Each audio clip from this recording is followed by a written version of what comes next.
There are 8 modules times 8 subjects. That's equivalent to 8 times 8, 64 modules per quarter. Times 4 quarters, so ang average niyan is 256 modules per learner per year, no? On the average. So 256 modules per average times 22.5 learners, 22.5 million learners.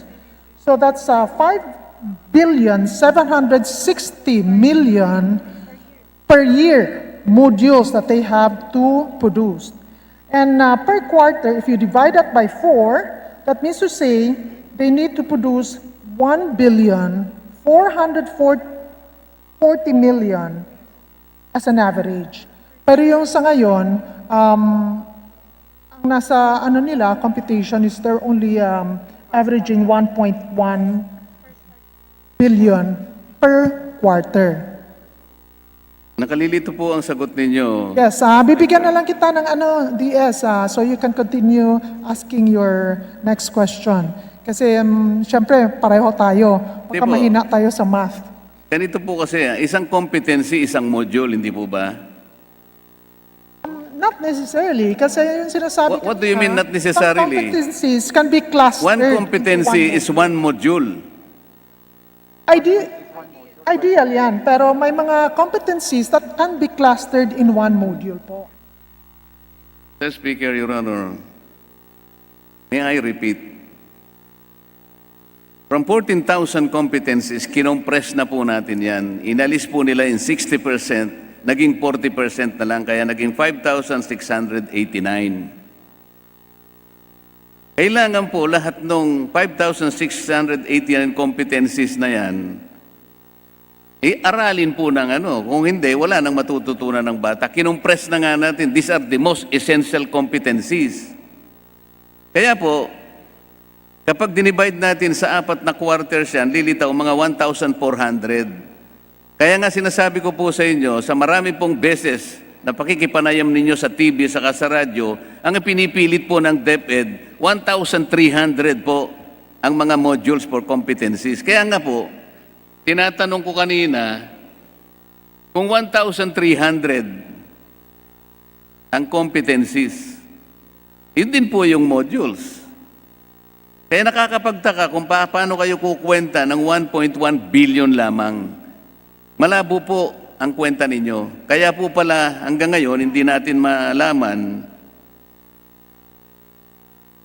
kung ano talaga ang kailangan ninyo at kung paano ninyo ipoproduce. At ang nangyari pa nga po, Mr. Speaker, Your Honor,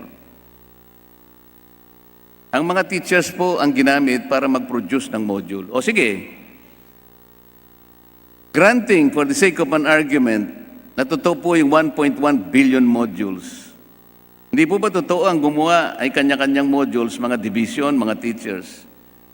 Gumamit po sila ng photocopying machine, ng risograph, kinulate po ng teachers, in-staple,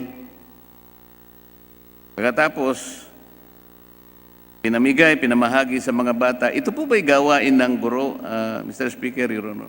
Di po ba kawawang-kawawa ang mga guro sa ginawa ninyong ito?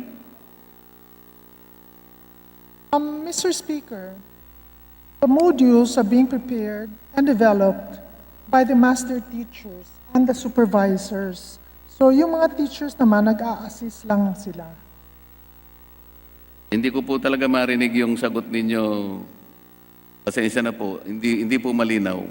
Yes, Mr. Speaker, yung mga modules po are designed and prepared and developed by the master teachers and supervisors.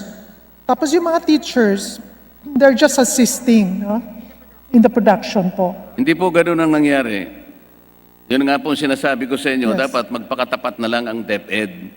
Sapagkat ako po, monthly, kung minsan weekly na po nang nangyari, tinitingnan ko po yung constituents sa Central Luzon. Halos lahat po ng mga teachers, iisa po ang kanilang iniiyak. Hirap na hirap sila, nangalap sila ng papel, at kami po tumulong na rin, pati LGUs, nagsibili na rin ng photocopying machine. Sila na po ang gumawa. At bakit po pinipilit nila na Akala mo merong plano, akala mo organize ang pagkakagawa. Pwede ko bang ipakita sa inyo yung mga modules? Yung mga modules po, Mr. Speaker, minsan localize siya, no? Contextualization, yung localization na sinasabi. Ito po yung yung mga mga flexibility. Sir Speaker, Your Honor, hindi po pare-pareho. Meron pong maliit, ito pong naka-stapler, iba-iba pong ano. Ito po ba? Magtatagal ito, Mr. Speaker, Your Honor? Ilang araw o ilang buwan kaya bago masira itong naka-stapler na mga modules na ito? Kawawa. Bakit hindi po nyo ginawang libro ito? Kahit na po pagsamasamahin natin ito, libro din ito eh. Ang naging problema po ng DepED, matagal ko na po silang gustong tulungan dito sa isyong ito. Ayaw po nilang makinig, Mr. Speaker. Tingnan po nyo yung mga modules, kung hindi kayo maaawa rito. Naka-stapler lahat. Humingi po ako sa probinsya ng mga modules para makita lang ninyo. Para makita po natin kung sino ang nagsasabi ng totoo o hindi. Ito po ba yung sinabi niyong organize? Hindi po.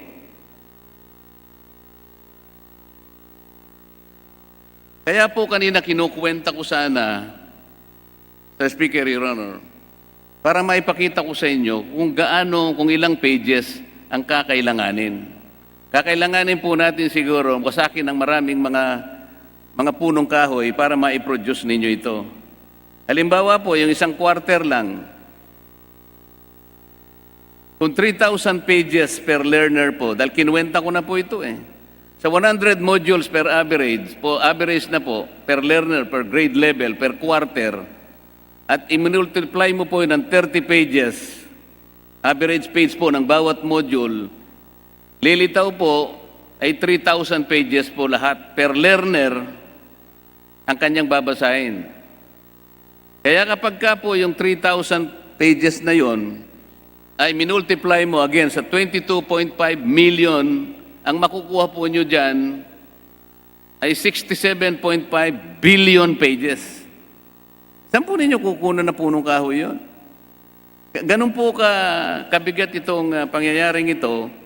At kung tatanungin namin kayo, yung po bang 10 billion na yon na dinownload nyo sa mga regions at saka sa mga eskwela, sapat po ba yon? First quarter lang ang pinag-uusapan natin eh. Sa photocopying lamang po sa 50 centimos, aabot pa rin ng more than 30 billion ang gagastahin ninyo. So ganito na naman po ang gagawin nyo sa second quarter. Saan kayo kukuha ng pera? First quarter lang po ang pinag-uusapan natin. By next year, you are asking a budget of 15.2 billion pesos. Ito na naman po ang gagawin ninyo, modules. Ba't hindi na lang po kayo bumalik sa libro? Over the years, Mr. Speaker, ang budget sa libro wala pang 1 billion. Yun po ang masinop na paraan ng pag-aaral. Ibalik po ninyo yung libro. Ang problema po kasi ninyo, kaya hindi nyo maibalik ang libro, dahil 2 years ago, I've already advised you na makipag-usap kayo sa private sector publishers. Sila ang tutulong sa inyo sa paggawa ng libro o modules kung yun ang gusto ninyo. Pero Mr. Speaker, very lately, yung private school publisher sumulat sa akin, nakiusap sa DepED, nasa akin po yung mga sulat nila, binigyan nila ako ng kopya, sumulat sa secretary ng DepED kung paano sila makakatulong sa paggawa ng modules because they're prepared, they're willing, and this is their business to help. Hindi po sila sinagot ng DepED. Sumulat sila sa NBDB, National Book Development Board. Tinangka rin nilang makipag-usap, paano ba ang gusto ninyo, bigay nyo kami ng guideline, paano kami makakatulong sa inyo. Hindi rin po sila sinagot, Mr. Speaker, Your Honor. Anong klaseng pamamaraan po ang gusto ninyo talagang gawin? Ayaw ninyong involve ang private sector publishers, pero sila po ang sinabi ng batas natin, Republic Act 8047, 25 years ago, na sila ang bigyan ninyo ng pagkakataong tumulong sa publishing industry ng ating bansa. Ano po ang ginawa ng DepED over the last 25 years? Wala po. Ano pong may pagmamalaki ng National Book Development Board kung ang pag-uusapan is the development of the publishing industry in this country? Tinangka ko pong tumulong sa inyo. At ito'y recorded po. 2 years ago or 1 year ago, apat na request ang pinakiusap ko, mag-adjust ang DepED. Ano po yung isa? Sabi ko, ibalik ninyo ang mga private publishers. Katulungin ninyo sila because sang-ayon sa batas, sila dapat ang magpundar ng mga kakailanganing libro at mga learning materials. Hindi po sila nakinig kahit na meron ng batas na gano'n, Mr. Speaker. Ang sabi po nila, nangako sila na ang National Book Development Board ibalik na sa opisina ng Presidente sapagkat yun po ang nasa batas. 1 year ago, nangako po sa akin, 2 USEC ang kausap ko. Nagagawa sila kaagad ng paraan na maibalik ang National Book Development Board. Nagsumpa po kami about 2 months ago or 3 months ago. Napagalaman ko po, ni isang sulat wala silang nagawa para i-communicate ito sa Office of the President. Sabi ko pa po sa kanila, yung Volume 5 na ginamit nila na procurement modality, sabi ko, wala sa batas yan. Reviewin ninyo. Nangako po sila na gagawin yun, wala rin din po silang ginawa. Nangako rin po sila na tingnan at imbestigahan yung isa sa amin na sumulat sa DepED na nagpagawa ng libro ng walang bidding, pero wala rin po silang ginawa. Sir Speaker, Your Honor, ang kinatawang ito ay hindi laban sa DepED. Matagal ko na pong sinabi na kung siguro walang public education sa aming lugar, baka hindi po ako nakapag-aral. Gusto ko po silang tulungan, Mr. Speaker, Your Honor. Pero napakahirap ng isang tao o isang ahensya na gusto mo na nga tulungan, ayaw naman niyang magpatulong. O sinasabi niya, sige po, ayaw naman niyang kumibo, ayaw naman niyang makipag-cooperate. Ito po ang problema, Mr. Speaker. Bakit po natin lulustayin ang pera sa module? Ito po, sa tingin ko, yung 1 month po, bata ito, walang kasama, walang teacher. Palagay po ba ninyo, babasahin niyo itong napakaraming modules na ito? Na sa tingin ko, 12,000 pages ang babasahin niya. Wala siyang kasama, wala siyang teacher. Gusto kayang basahin ng bata yon, Mr. Speaker, Your Honor? Ito po yung concern. These are the grave concerns. Ngayon, hihingi po kayo ng 15.2 billion next year. Gagamitin pa po ba natin to sa modules? Gusto ko po sana, bago ako matapos, ito na lang ang, ewan ko po kung talagang seryoso po ang DepEd.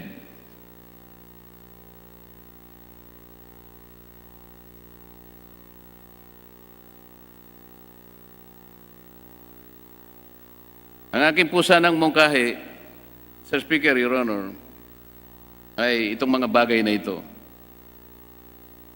Number 1, discard and scrap the production, procurement of modules given the huge budgetary outlay required, the unplanned, uncoordinated, and cumbersome means to produce said learning materials. The enrollees and parents' preference for books as more practical and convenient medium of learning should be given more priority. Number 2, starting the next school year, which begins in September 2021, the National Book Development Board shall have been reverted back to the Office of the President following the intent of Republic Act 8047. In this connection, DepED shall initiate the required formalities to complete this action in the soonest possible time.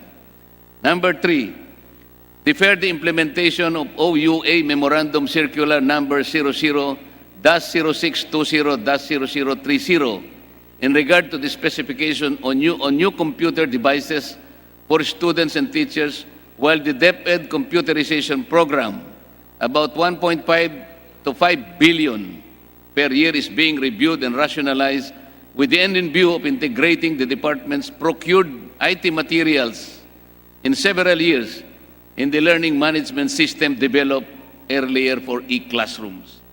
Last, explore and maintain the school ratio instruction to facilitate learning. School heads shall be encouraged to establish FM radio station within the school campus with at least a broadcast radius of 2 kilometers. Nangyari po sa Tarlac ito.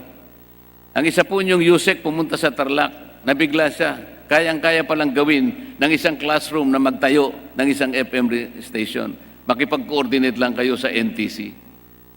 Akala po ninyo, hindi po pwede. Pwede pong mangyari ito. Alam po ninyo kung magkano lang ang cost? 10,000 pesos. Indulgence Depende. of the distinguished sponsor and the Honorable Deputy Speaker, I wish to remind you that our time has expired. Yes, Mr. Speaker. However, the Chair would like to give the distinguished Deputy Speaker the chance to wind up. Please proceed. Thank you, Mr. Speaker. So in winding up, I'd like to ask the DepED kung ito pong mga suggestions kung ito nagatanggapin ninyo formally, lalong-lalo na po yung, alam po nyo yung registration, napaka-importante. Alam po nyo kung magkano ang ginastos lang nila? Sa Tarlac, 3 po ang nagawa nila, 10,000 pesos. Ikukumpara sa bilyon-bilyon na gagastahin ninyo sa modules na maglulustay lamang po kayo ng salapi. Salamat po ng marami, Mr. Speaker. Mr. Speaker, just to make my last closing remark regarding the comments of the good Congressman Marcoleta. His problem will eventually be resolved because education is moving towards digitalization and other modes of blended learning, and the printed modules that as we know, are not really sustainable later on. But right now, textbooks is really designed. The textbooks are really designed for face-to-face interaction, while the SLM is the learning delivery concept that is most viable at this point because it is interactive, self-contained, self-instructional, with learning time frame suggested by the teachers. Currently, NBDB invited the public publishers to a meeting, and they were the ones who did not attend the said meeting. However, Secretary of Education, Secretary Briones, wrote to the President and to the Executive Secretary regarding the concern of Congressman Marcoleta regarding the issue of the National Development Board. So everything is well taken, Congressman Marcoleta, and just on record, the Executive Secretary is already in receipt of the letter coming from the Department of Education Secretary.